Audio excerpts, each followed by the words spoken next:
రబీలో సాగు చేసిన పంటలు కోతలు నూర్పిళ్లు అవుతున్నాయి. చాలా వరకు రైతులు పొలాలన్నీ ఖాళీగా ఉంచుతుంటారు. మళ్లీ వర్షాకాలం వరకు భూమిని దున్నకుండా వదిలేస్తూ ఉంటారు. దీంతో కలుపు మొక్కలు ఇతర గడ్డి జాతి మొక్కలు పెరిగి భూమిలోని తేమను పోషకాలను గ్రహించి భూమికి సత్తువ లేకుండా నిర్వీర్యం చేస్తాయి. దీనివల్ల భూమి సారాన్ని కోల్పోతుంది. ప్రస్తుతం ఖాళీ సమయాల్లో భూసారాన్ని పెంపొందించుకునేందుకు రైతులు వేసవి దుక్కులు చేసుకోవాలని సూచిస్తున్నారు ప్రధాన శాస్త్రవేత్త చిన్నమనాయుడు.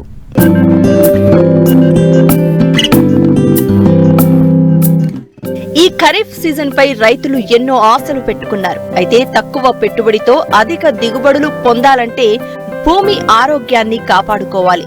ముఖ్యంగా ఎర్రగరప నేలలు, మెట్ట నేలలు వాలుగా ఉంటాయి. దీంతో వర్షాకాలంలో వచ్చే వాన తాకిడికి నేల కోతకు గురవుతాయి. పొలంలోని పోషక పదార్థాలు మెత్తని మట్టి వాన నీటి ద్వారా కొట్టుకుని పోయి భూమి సారహీనంగా తయారవుతుంది.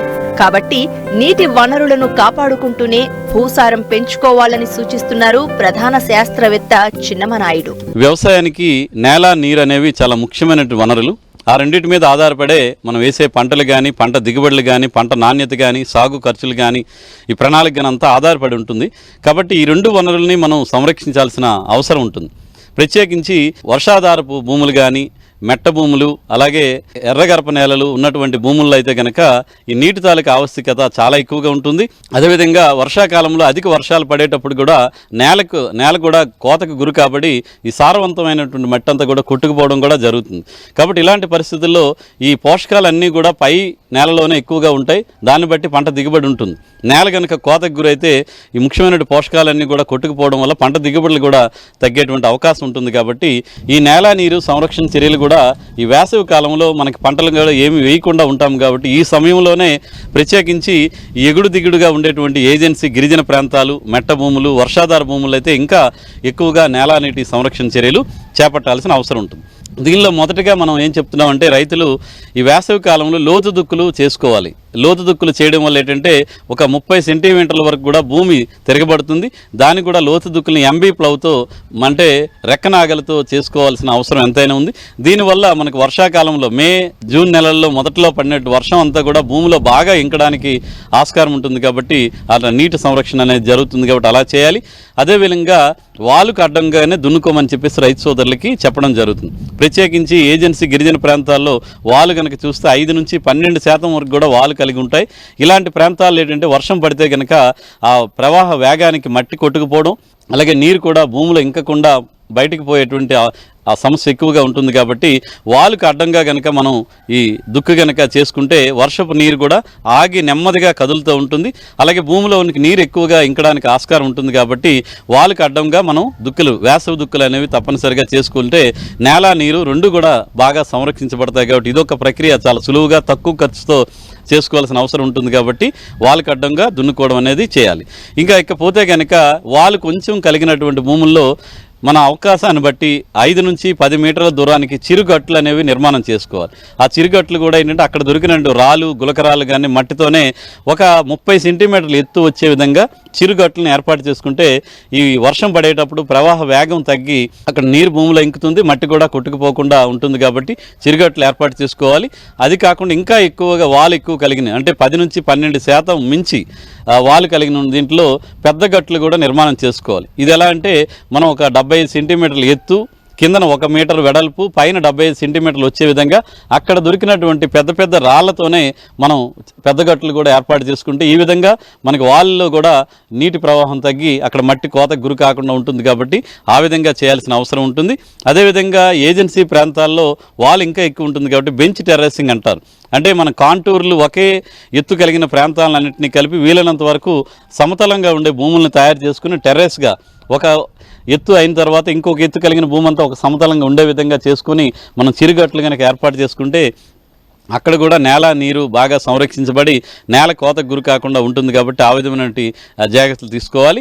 అదేవిధంగా కందకాలు అంటారు. ఈ వాలు కలిగిన భూముల్లో కానీ లేదంటే ఈ మెట్ట భూముల్లో కూడా నీరు ఇంకడానికి, నిలవ ఉండడానికి మనం కొంచెం వాలు కలిగిన భూమికి అడ్డంగా ఈ కాంటూర్ కందకాలను కనుక మనం తవ్వుకుంటే అది పోడు భూముల్లో కానీ, వాలు కలిగిన భూముల్లో కానీ, మెట్ట భూముల్లో కానీ ఈ వర్షపు నీరు వీలైనంత వరకు మన పొలంలోనే ఇంకే విధంగా, నిలబడే విధంగా మనం ప్రయత్నం చేయడానికి ఈ కాంటూర్ కందకాలు కూడా ఉపయోగపడతాయి. ఇవి తక్కువ వాలు కలిగిన భూముల్లో అయితే కనుక అడుగు వెడల్పు, అడుగు లోతు, 5 మీటర్ల వరకు వెడల్పు వచ్చే విధంగా మనం కాంటూర్ కందకాలని తవ్వుకోవాల్సిన అవసరం ఉంది. అదేవిధంగా వాలుకు అడ్డంగా ఎక్కడైతే మనం చిరుగట్లను ఏర్పాటు చేసుకుంటామో అక్కడ జీవగట్లను కూడా మనం పెంచుకోవడానికి ప్రయత్నం చేయాలి. ఇందులో వెట్టివేరు అని చెప్పేసి ఉంటుంది, అది బాగా భూమిని పట్టుంచుంది, వేరు వ్యవస్థ కూడా గట్టిగా ఉంటుంది కాబట్టి వర్షం ఎక్కువ పడినా కూడా మట్టి కొట్టుకుపోకుండా వేరంతా కూడా భూమికి పట్టి ఉంచడం వల్ల నేల కోత గురి కాకుండా ఉంటుంది. అదేవిధంగా ఎక్కడైనా పశువులు పెంచేటువంటి అలవాటు ఉండేటువంటి రైతులైతే కనుక ఈ జీవగట్లుగా మనకి ఈ పశుగ్రాసాలను కూడా కోత్రి, కోఫోర్ కానీ, సూపర్ నేపియర్ని కానీ మన వాళ్ళకి అడ్డంగా పెంచుకుంటే ఒక విధంగా మనకు నీటి ప్రవాహం ఆపడానికి, మట్టి కోత గురి కాకుండా ఉండడంతో పాటుగా ఈ పశుగ్రాసాలు కూడా పశువులకి దానా రూపం కూడా ఉపయోగపడతాయి కాబట్టి ఈ విధంగా ఆ జీవగట్లను కూడా ఏర్పాటు చేసుకోవడానికి రైతులు ప్రయత్నించాలి. ఇంకొకటి మనకి ఈ వర్షాభావ పరిస్థితులు కూడా ఇప్పుడు పరిస్థితులు చూస్తుంటే మధ్యలో వర్షాభావ పరిస్థితులు 15 రోజుల నుంచి 40 రోజుల వరకు కూడా వర్షాలు లేనటువంటి పరిస్థితులు కూడా మనం ఖరీఫ్ పంట కాలంలో గమనిస్తున్నాం. అలాంటప్పుడు మరి పంటకి జీవతడులు ఇవ్వాలంటే నీరు చాలా ముఖ్యమైనటువంటి అంశం కాబట్టి అలాంటి ప్రాంతాల్లో మనం నీటి కుంటలు ఏర్పాటు చేసుకోవడం కూడా రైతు సోదరులు ఆలోచించాలి. దీనికోసం మనం ఏం చెప్తున్నామంటే ఒక ఎకరా విస్తీర్ణంలో 1/5 వంతుని మనం నీటి కుంట ఏర్పాటుకి చేసుకోవాలి. దీనికోసం ఉన్నటువంటి భూమిలో కొంచెం లోతట్టు భూమిని ఎంపిక చేసుకొని అక్కడ మనం ఈ నీటి కుంటలను ఏర్పాటు చేసుకోవచ్చు. మనం ఆ నీటి కుంట తాలూకు వైశాల్యం ఒక 20 సెంట్లు అవ్వచ్చు, 10 సెంట్లు అవ్వచ్చు, లోతు కూడా 2-2.5 మీటర్లు ఉండే విధంగా చూసుకుంటే వర్షపు నీరంతా కూడా నీటి కుంటల్లో నిలవ ఉంటుంది. తదుపరి మనకి ఎప్పుడైనా వర్షాలు లేని పరిస్థితుల్లో, బెట్ట పరిస్థితుల్లో ఆ పంటకు వేసినట్టు పంటకి జీవతడులు ఇవ్వడానికి కూడా నీటి కుంటలు ఉపయోగపడతాయి. కాబట్టి రైతు సోదరులు వాళ్ళకు ఉన్నటువంటి భూములు ఈ ఎన్ఆర్జీఎస్ పథక రూపంలో కానీ లేదా ప్రభుత్వ పథకాలను ఉపయోగించుకొని నీటి కుంటలు ఏర్పాటు చేయడానికి కూడా ప్రయత్నం చేయాలి. ఒకవేళ వర్షాలు సక్రమంగా పడి నీరు ఎక్కువగా చేరితే ఆ నీటిలో మనం చేపల పెంపకానికి కూడా నీటి కుంటలు ఒక రకంగా ఉపయోగపడి మనకి నికర ఆదాయం పెరగడానికి కూడా ఈ నీటి కుంటలు ఉపయోగపడతాయి. ఇప్పుడు మనం చెప్పుకున్నటువంటి నేల నీటి సంరక్షణ చర్యలు కనుక చేపడితే అక్కడ భూముల తాలూకా ప్రొడక్టివిటీ, నేల సారంగా పెరుగుతుంది, వేసే పంట దిగుబడి పెరుగుతుంది. అలాగే ఈ నేల నీరు ఎక్కువగా నష్టపోకుండా మనం సంరక్షించడం అవుతుంది. కాబట్టి ఇలాంటి చర్యలు తీసుకోవాల్సిందిగా రైతు సోదరుల్ని కోరుతున్నాను. వానాకాలం సాగుకు సమయం దగ్గర పడుతోంది కాబట్టి పంట చేలను చదును చేసి దుక్కులు దున్ని తొలకరికి ముందే విత్తుకోవడానికి సిద్ధం చేసుకోవాలి. పంట కోతల అనంతరం భూమిని వృధాగా వదిలివేయకుండా లోతుగా దున్నితే పంటలను ఆశించే చీడపీడలను నివారించవచ్చు. అంతేకాకుండా పంట దిగుబడి సామర్థ్యం పెరుగుతుంది. రైతులు వేసవిలో కురిసే తొలకరి జల్లులను ఉపయోగించుకుని భూమిని బాగా దుక్కి చేసుకోవాలి. తద్వారా భూమిలో తేమను నిల్వ చేసుకునే శక్తి పెరగడమే కాకుండా భూసారం కూడా పెంపొందించుకోవచ్చు. అలాగే నేల కోతను నివారించుకోవచ్చు. కావున రైతులు ప్రతి 2-3 సంవత్సరాలకైనా వేసవిలో లోతు దుక్కులను చేసుకోవడం వల్ల అనేక లాభాలు పొంది వర్షాధార పంటల్లో అధిక దిగుబడులు సాధించవచ్చు.